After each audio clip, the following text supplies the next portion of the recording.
வணக்கம் நண்பர்களே. அடுத்தடுத்து நம்ம வாழ்க்கையில் சுவாரஸ்யமான விஷயங்கள் நடக்க இருப்பதாக தகவல்கள் வெளியாகிருக்கு. அதை தான் இந்த வீடியோவில் பார்க்க போகிறோம். So welcome back to the channel நண்பர்களே. இன்றைக்கி இந்த வீடியோவில் மிக மிக முக்கியமான ஒரு ஜோதிட தாள்களை தான் அதிரடியாக இந்த வீடியோவில் பார்க்க போகிறோம். ஆக்சுவலி இந்த தாள்களை கண்டிப்பாக தெரிஞ்சிக்க வேண்டியது ரொம்ப ரொம்ப முக்கியம். ஸோ ஏன் தெரிஞ்சுக்கணும், எதுக்காக தெரிஞ்சுக்கணும் அப்படிங்கிறத எல்லாமே இந்த வீடியோவில் சொல்கிறேன், வாங்க பார்க்கலாம். வாழ்க்கையில் நம்ம எல்லாருமே என்ன நினைக்கிறோன்னா, நடக்கிறது எல்லாமே விதிப்படி நடக்குது அப்படின்ட்டு நினைக்கிறோம். ஆனால் உண்மையாலுமே விதிப்படி எதுவுமே நடக்காது. எல்லாமே கிரகங்கள் அமையக்கூடிய அடிப்படையில் தான் நடக்கும். கிரகங்கள் எப்பயுமே பார்த்திங்கன்னு வச்சுக்கோங்களேன், ஒரே மாதிரியே இருக்காது. ஒவ்வொரு கிரகமும் ஒவ்வொரு மாதிரி செயல்படும். நவக்கிரகங்கள் நமக்கு எப்படி இருக்கும் அப்படிங்கிறத புரிஞ்சு தெரிஞ்சு அதற்கேற்ப நாம் நடந்துக்கிட்டாவே பல ஆபத்துக்கள் ஏற்படாமல் தப்பித்து கொள்ளலாம். அதுலேயும் நவக்கிரகங்களில் சில கிரகங்கள் மட்டும் ரொம்ப முக்கியமானதாக இன்றளவு பார்க்கப்படுது. இப்போ ஜோதிடத்து மேலே நம்பிக்கை இல்லாமல் இருக்கிறவங்களுக்கு கூட ஜோதிடத்து மேலே ஒரு பயம் வருதுன்னா அதுக்கு சில கிரகங்கள் மெயின் காரணமாக இருக்கும். அதெல்லாம் அந்த திருமணம் கஷ்டம் வரும்போது அந்த கிரகத்தால் தான் எல்லாமே நடக்குது, அந்த கிரகம் இப்போ நமக்கு எப்படி வேலை செய்யுது அப்படிங்கிறத தெரிஞ்சுக்கிறதுக்கு இன்ட்ரெஸ்ட் காட்டுவோம். இப்படி நான் சொல்லும் போதே அந்த கிரகம் என்ன கிரகம் அப்படிங்கிறது தெரிஞ்சிருக்கும். சனி கிரகத்தை தான் சொல்கிறேன்னு. சனியை போல கொடுக்கவும் முடியாது, சனியை போல கெடுக்கவும் முடியாது. சனி ஒருவருடைய வாழ்க்கையை எப்படி வேணாலும் புரட்டி போடுவார். அந்த பவர் சனிக்கிட்ட இருக்குது. அதனால் நிறைய பேர் சனி ஒரு ஆபத்தான கிரகம் அப்படின்ட்டு நினைக்கிறோம். உண்மையாலுமே சனி ஆபத்தான கிரகம்லாம் கிடையாது. அவர் நீதி தவறாத நீதிமானாக செயல்படக்கூடிய கிரகம். நம்ம தெரிந்தோ தெரியாமல் செய்த பாவங்களை கணக்கில் வைத்து அவர் அவர் வரக்கூடிய நேரத்தில் நமக்கு பாடத்தை புகுத்திடுவார்.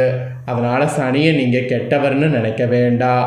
ஆக்சுவலி இப்போ இந்த மே 20 சனி பர்டிகுலராக இருக்கக்கூடிய இருப்பிடத்தை வைத்து உங்கள் ராசிக்காரங்களுக்கு செய்ய வேண்டிய வழிபாடை நீங்கள் செய்யணும் என்பது குறிப்பிடப்படுது.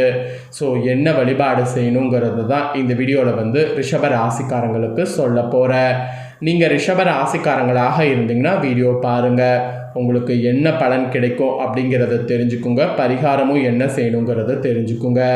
இவ்வளோ நேரம் சனியை பற்றி சொல்கிறேன்னா அப்போ சனி இப்போ என்ன வேலை வேணாலும் செய்வார். அதனால் சனியிலேருந்து தப்பிப்பதற்கு கண்டிப்பாக பரிகாரத்தை செய்ய வேண்டியது ரொம்ப ரொம்ப ரொம்ப ரொம்ப அவசியம். சரி, என்ன செய்யணுங்கிறத வாங்க பார்க்கலாம். ஒரு ராசியிலேயே அதிக காலம் சஞ்சரிக்கக்கூடிய கிரகம் என்பதாலும் கர்மகாரகன் என்பதாலும் சனி முக்கியமாக கருதப்பட்டு அவருக்குரிய வழிபாடுகளை மேற்கொள்வது செய்யணும் என்பது தர்ம சாஸ்திரத்திலே இருக்குது. சனி பகவான் பார்த்திங்கன்னு வச்சுக்கோங்களேன், கும்ப ராசியில் உள்ள புரட்டாதி நட்சத்திரம் 3ஆம் பாதத்திலிருந்து மீனத்தில் உள்ள புரட்டாதி 4ஆம் பாதத்திற்கு பயிற்சி ஆகியிருக்கிறாரு. திருக்கணித பஞ்சாங்கப்படி இந்த கிரக பயிற்சி முக்கியமான ஒரு பயிற்சியாக கணக்கிடப்பட்டிருக்கு. ஜோதிடத்திலேயே ஒவ்வொரு கிரகத்துக்கும் மிக முக்கிய பங்கு இருக்கிறது என்றாலும் ஒவ்வொரு கிரகமும் ஒரு ராசியில் எவ்வளவு காலம் சஞ்சரிக்கிறது, அவை தரக்கூடிய தாக்கம் எப்படி இருக்கும் என்பதை பொறுத்து தான் அந்த கிரகத்தின் பயிற்சியை மக்கள் அதிகம் கவனிக்கிறாங்க. அந்த வகையில் சனி பகவான் ஒவ்வொரு ராசியிலும் 2.5 ஆண்டு காலம் சஞ்சரிப்பார். குரு ஓராண்டு காலம் சஞ்சரிப்பார். ராகு கேது 1.5 ஆண்டு காலம் சஞ்சரிப்பாங்க. இதில் நவக்கிரகங்கள்லேயே ஒரு கிரகம் ஒரு ராசியில் அதிக காலம் சஞ்சரிப்பது சனி மட்டும்தான். அவர் கர்மகாரகன், நீதிபதி என்று சொல்லலாம். இந்த சனி பயிற்சி எப்பயுமே முக்கியமாக கருதப்படுது.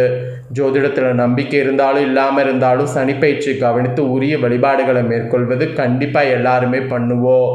அதன்படி இப்போ சனி பயிற்சினால் ஏற்படக்கூடிய தாக்கத்தை குறைத்து நற்பலன்களை பெறுவதற்கு உங்கள் ராசிக்காரங்க நீங்கள் செய்ய வேண்டிய பரிகாரம் உங்களுக்கு எது கை கொடுக்குங்கிறத சொல்ல போகிறேன்.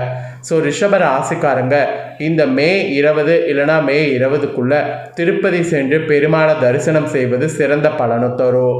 ஒருவேளை திருப்பதி சென்று பெருமாளை தரிசனம் செய்ய முடியாது அப்படிங்கிற சுச்சுவேஷனில் இருந்தீங்கன்னா பக்கத்தில் இருக்கக்கூடிய பெருமாள் கோவிலுக்கு போங்க.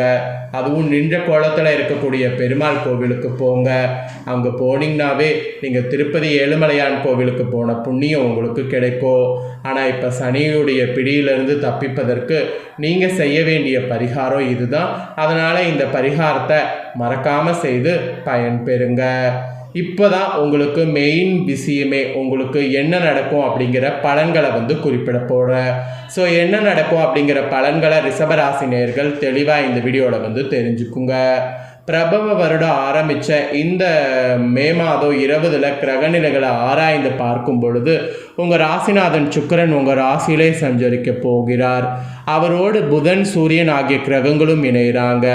எனவே பெரிய யோகமாக கருதப்படக்கூடிய புத சுக்கிர யோகமும் புதத்திய யோகமும் உருவாக போகுது. அதனால் இல்லத்தில் சுபகாரியங்கள் இனி உங்களுக்கு நடைபெறும். எடுத்த முயற்சிகள் எல்லாமே வெற்றி கிடைக்கும். உள்ளத்தில் நினைத்ததை உடனுக்குடனே செய்து முடிக்கக்கூடிய ஆற்றல் உங்களுக்கு பிறக்கும்.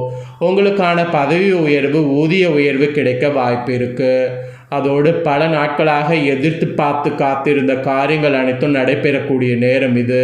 அதனால் புதிய விஷயங்கள் எது வேணாலும் இப்போ நீங்கள் செய்யலாம். ஏன்னா பல நாட்களாக எதிர்பார்த்து காத்திருந்த காரியங்கள் அனைத்தும் இப்போ நடைபெறதுனால கண்டிப்பாக உங்களுக்கு நேரம் நல்ல நேரம் என்றே சொல்லலாங்க. இதை தொடர்ந்து இந்த மே 15 மிதுன ராசிக்கு சுக்கிரன் வர இருக்கிறாரு. உங்கள் ராசிக்கு 6வது இடத்துக்கு அதிபதியான சுக்கிரன் தனஸ்தானத்திற்கு வரும்போது தனவரவு தாராளமாக வந்து கொண்டே இருக்கும். எதிர்பார்த்தபடி இல்லத்தில் நல்ல சம்பவங்கள்லாம் வந்து நடைபெறும். உத்தியோகத்தில் பதவி உயர்வு கிடைக்கும். தலைமை பதவிகள் தானாக வருவதற்கான அறிகுறி தென்படும். அதோடு பொது வாழ்வில் இருப்பவர்களுக்கு நல்ல பொறுப்புகள் கிடைக்கும். குடும்பத்தில் நீண்ட நாட்களாக நடைபெறாத சுப நிகழ்வுகள் இப்பொழுது நடைபெறும். உங்கள் வியாபாரத்தில் விஐபிக்கள் வாடிக்கையாளர்களாக மாறுவாங்க. ஸோ மிதுனத்தில் சுக்கிரன் வரக்கூடிய இந்த யோகத்தால் இந்த மாதிரியான பலனை நீங்கள் உங்கள் ராசிக்கு பெற போகிறீங்க என்பது குறிப்பிடப்படுது. அதை தொடர்ந்து மே 26 அன்னைக்கு தனது சொந்த வீடான மிதுன ராசிக்கு புதன் செல்கிறார். தனாதிபதியான புதன் தனஸ்தானத்திற்கு வரும்போது தனவரவு தாராளமாகும். குடும்பத்தில் குதூகலம் தரக்கூடிய சம்பவங்கள் நிறைய நடைபெறும். வியாபாரம் வெற்றி நடைபோடும். கொடுத்த வாக்கை காப்பாற்றுவீங்க. உத்தியோகத்தில் ஊதிய உயர்வோடு கூடிய பதவி வரலாம். உடல்நிலை சீராகும். உயர்மட்ட அதிகாரிகளுடைய பழக்கத்தால் பல நல்ல செயல்களை செய்து முடிப்பீங்க. வீட்டுக்கு தேவையான விலை உயர்ந்த பொருட்கள் வாங்குவீங்க. அதுக்கான யோகம் இந்த ஒரு கிரக மாற்றத்தால் உண்டாகும். அப்புறம் ஃபைனலாக இந்த டைம் கடகராசிக்கு சுக்கிரன் வர இருக்கிறாரு. அங்கு குருவோடு இணைந்து சஞ்சரிக்க போகிறார். இந்த முரண்பாடான கிரக சேர்க்கை உங்களை பொறுத்தவரை நன்மையாகவே இருக்கும். திடீரென நல்ல மாற்றங்கள் வந்து சேரும். வியாபார வெற்றி நடைபோடும். கிளை தொழில் செய்யக்கூடிய வாய்ப்பும் புதிய ஒப்பந்தங்களும் கிடைக்கும். மெயினாக வாகன யோகம் உண்டு. சென்ற நாட்களில் நடைபெறாத சில காரியங்கள் இப்பொழுது பர்டிகுலராக நடைபெறும். அதனால் நீங்கள் அதெல்லாம் நல்லா என்ஜாய் பண்ணலாம் என்பது குறிப்பிடப்படுது. ஸோ இதெல்லாம் தாங்க உங்கள் ராசிக்கு கிடைக்கக்கூடிய பலன்கள். ஸோ இதற்கேற்ப நடந்து பலன் பெறுங்க.